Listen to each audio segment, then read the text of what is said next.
मनात विचार करू लागला, आता कधी एकदाची रात्र होते आणि कधी हा सोन्याच्या मोहरांनी भरलेला हंडा मी घेऊन गावात जातोय. वाट बघू लागला. संध्याकाळची वेळ झाली. गावाच्या जवळ गेला. एक वडाचं मोठं झाड होतं, त्या झाडावर जाऊन बसलाय.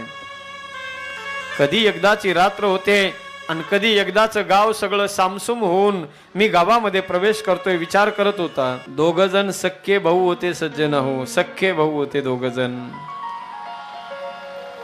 सकाळी सकाळी शेतामध्ये काम करायला गेले. शेतात जाऊन त्यांनी नांगर धरलाय. नांगरी धरलेली आहे. सकाळी सकाळी पहाट पासून नांगरी चालू आहे. दुपारची वेळ झाली. छोट्या भावाला भूक लागली.